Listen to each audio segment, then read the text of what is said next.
Hello everyone, look at the board. আমরা আজকে কিছু কিওয়ার্ড দেওয়া আছে এবং এই কিওয়ার্ডগুলো আমাদের এই গ্যাপগুলোতে ইউজ করব। ওকে, ভেরি ইম্পর্টেন্ট ভিডিও এটা। এটা সবার জন্য ইম্পর্টেন্ট। ওকে, এখান থেকে ভার্বগুলো নিয়ে আমরা গ্যাপগুলোতে ইউজ করব, ভার্বগুলোর সঠিক ফর্মটা। ঠিক আছে, লেটস স্টার্ট। এখানে ভার্বগুলো দেওয়া আছে go, make, read, play, do, eat, write, drink, tell and come. Okay, এই ভার্বগুলো আমাদেরকে চুজ করে করে এই গ্যাপগুলোতে ব্যবহার করতে হবে এবং ভার্বগুলোর সঠিক ফর্মটা ইউজ করতে হবে। Okay, number 1, he is dash the some. He is dash the sum. আমাদেরকে মনে রাখতে হবে যে গ্যাপের আগে যদি বি ভার্ব থাকে তাহলে ভার্বটার সঙ্গে আইএনজি ব্যবহার করবো আমরা। তাহলে এখানে হবে he is doing the some. He is doing the same. Okay, money dash me yesterday. এখান থেকে আমাদেরকে ওয়ার্ড চুজ করতে হবে। Money dash me yesterday. আমরা এখানে রাইট ওয়ার্ডটা চুজ করি।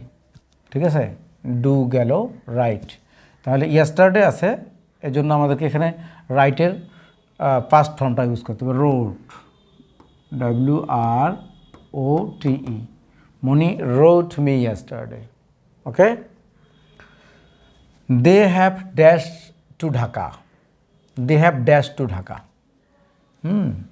তাহলে আমরা ভার্ব চুজ করব, তারা ঢাকা গিয়েছে, গো ভার্বটা, তাই না?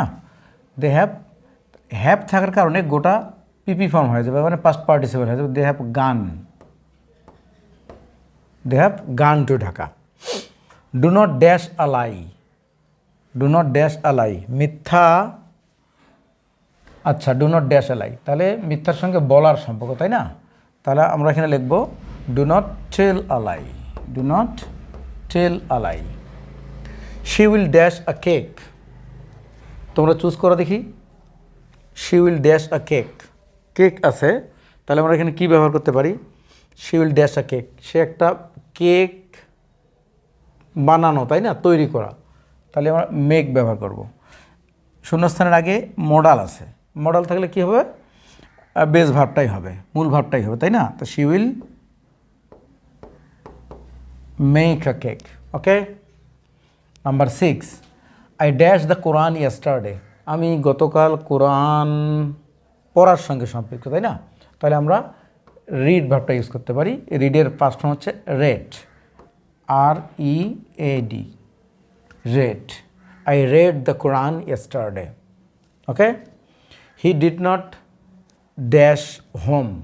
হি ডিড নট ড্যাশ হোম। সে বাড়ি আসার সঙ্গে, বাড়ির সঙ্গে কি আসার সম্পর্ক। He did not come home. আমরা কামে ব্যবহার করব, বিকজ আমরা জানি do not, does not, did নটের পরে অলওয়েজ বেস ভার্ব হয়, V1টা হবে, তাই না?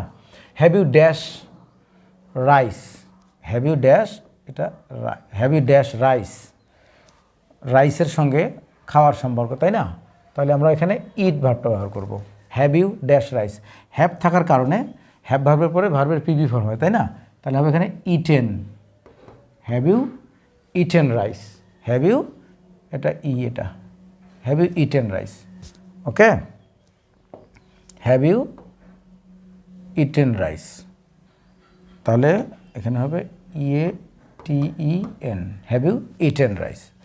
The boys were dash ball. বলের সঙ্গে তাহলে কী হবে? খেলা। এখানে আমরা প্লে ভার্বটা চুজ করব, বাট এখানে ওয়ার থাকার কারণে প্লেয়িং দিব। খেয়াল করো, এভাবে চিন্তা করে করে শূন্যস্থানটা পূরণ করলে ভুল হবে না তোমাদের কখনো। He does not dash juice. He does not dash juice. জুসের সঙ্গে ড্রিঙ্ক, পান করার সম্পর্ক, তাই না? তাহলে আমরা এখানে ড্রিঙ্ক লিখব, কোনো চেঞ্জ করব না। কেন চেঞ্জ করব না? Do not, does not, did নটের পরে সবসময় বেস ভার্ব ব্যবহার হয়। ওকে, এভাবে আমরা শূন্যস্থানগুলো পূরণ করব ইনশাআল্লাহ। সব ধরনের পরীক্ষাতে আমাদের এই রাইট ফর্ম অফ ভার্বের যে প্রবলেমটা দূর হবে।